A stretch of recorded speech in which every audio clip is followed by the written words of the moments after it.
Bible, Hebrews? We're picking up in the New Testament book of Hebrews, and it's one of the few books in the scriptures that we have called our Bible that doesn't have the author actually designated by name. Authorship in a lot of history with this book is given to Paul, like many of the other letters, but Paul isn't mentioned as the actual author. And so there's all kinds of ideas out there and theories about who might have written Hebrews. In fact, if you want to write a book, it'd probably be a good thing you could write it on the authorship of Hebrews. Just pick a name and come up with your reasons and say, this is the person that wrote Hebrews. I mean, some say Paul, some say Aquila, some say Priscilla of Aquila and Priscilla. Some have projected even Apollos. A lot of the early church fathers and even into the Reformation time, everybody seemed to have an idea.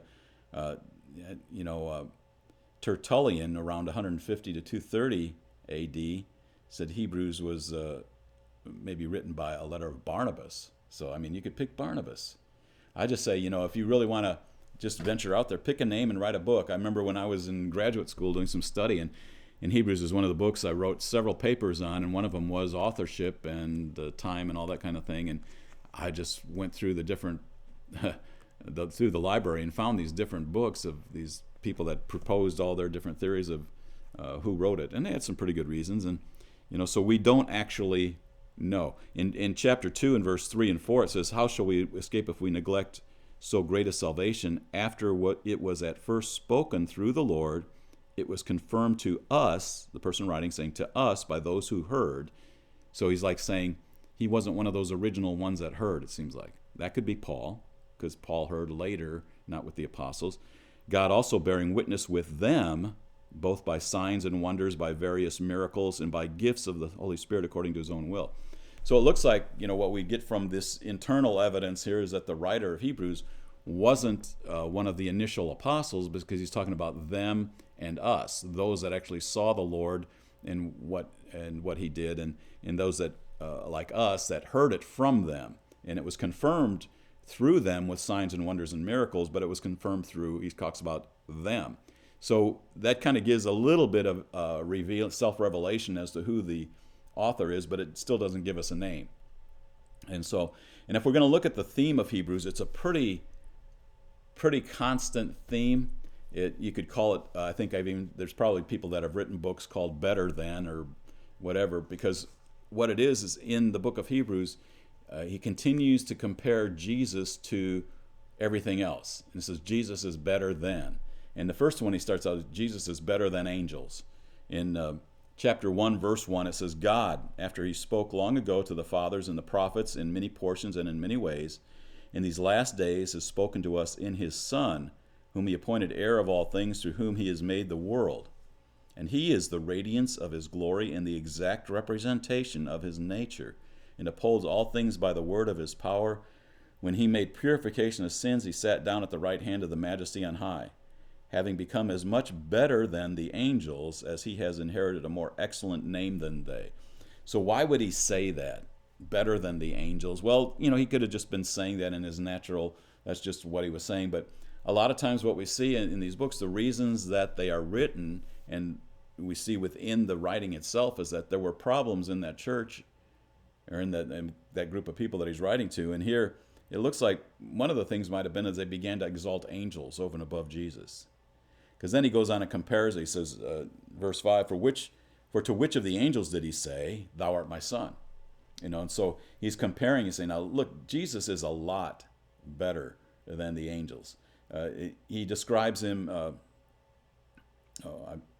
in verse 8. But of the Son, he says, Thy throne, O God. He says, here it says of the Son, Thy throne, O God.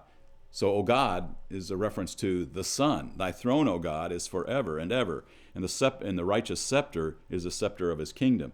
So here we see that there's a declaration of Jesus as much greater than the angels. Here he's even called God who has the throne. Verse 13, But to which of the angels has he ever said, Sit at my right hand until I make thine enemies a footstool for thy feet? So here's this he's just hitting it over and over again. Jesus is much greater than the angels. So why would he do that? Except that probably in this group of believers that there was a fading back to this, or fading over to this idea that angels are so great, and maybe even begin to worship angels. And he's saying, no, the Son, he has a throne. He's God. Which of the angels had he ever said, sit at my right hand? The answer is none. And so, verse 14, are they not all ministering spirits, who, the angels, send out to render service for the sake of those who will inherit salvation? So angels, he says, are ministering servants to the heirs of salvation, which are men, women, mankind. And so angels are ministers to them. They're not gods to be worshipped. So here's the declaration of changing. Jesus is better than angels. Angels are servants to mankind. They're not to be worshipped. They're actually our servants in one sense. So he goes on in chapter 2. For this reason, we must pay much closer attention to what we have heard, lest we drift away from it. For if the word spoken through angels proved unalterable, and he considers that to be the law that came through messengers, angels, and every transgression and disobedience received a just recompense, how shall we escape if we neglect so great a salvation? So we need to pay attention to this message that's been given, the message of grace through faith, the message of Jesus' sacrifice, because it's an incredible message. How can we escape if we neglect it? It's such an incredible message. I'm going to give this little illustration. I did it once. I think it was the best sermon I ever preached. Now, I don't know. Maybe none of them have been that good. But anyway, I gave one, and I was saying, trying to explain how great a salvation this is. And I took a picture of my, at the time, I think, 3-year-old grandson, put it up on the screen in front of the church and said, look at this innocence. Look at how innocent he looks, because Jesus was the most innocent man that ever walked the earth. He lived on the earth and went through all the things we went through, yet without sin. He was a pure sacrifice, the pure Lamb of God. And I said, what if, my little grandson there was saying, and people started to kill him, and he had to be killed in order for those that were killing him even to have forgiveness of sins. And he was over there, and he said, Grandpa, save me. Grandpa, help me. And I had to say, no, kill him. In fact, mutilate him. Tear the flesh off his body and kill him. Humiliate him. And if my grandson was, I can't imagine, that kind of sacrifice of a father. This is just a grandfather to a grandson, but a father to a son, or, for God to say, no, take the innocent one and kill him. Not only kill him, but mutilate him. It says in Isaiah, he was pleased to crush him for our sake. So, if someone rejects that sacrifice, why should God care? How shall we escape if we neglect so great a salvation? I think, the gravity of those words, it needs to come forth, to see what he's actually done. And it says, and then as we looked at in the authorship, he explains, that God did these miracles attesting to who Jesus was and that kind of thing, and showed it to us. So he goes on, and he describes, in describing Jesus, and he describes mankind. Verse 5, I'll go to that first. It says, for he did not subject to angels the world to come, concerning which we are speaking. So once again, there's a comparison between between Jesus, and here it's going to be between even man and angels. In verse 8, it says, thou hast put all things in subjection under his feet. And he's talking about mankind. Man, put all things in subjection under his feet. And then he goes, for in subjecting all things to him, he left nothing that is not subject to him, but now we do not yet see all things subjected to him. So he says he subjected all things under man. He's given man dominion over everything, but we don't see that man is ruling over everything. Seems like there's still these angels. In fact, he said in verse 7, thou hast made him for a little while lower than the angels. And it's talking about the Son here, the Son of Man. Thou hast made him a little while lower than the angels. Thou hast crowned him with glory and honor, and hast appointed him over the works of thy hands. In fact, there, a little lower than the angels, the word there in the Hebrew that it's quoted from is Elohim.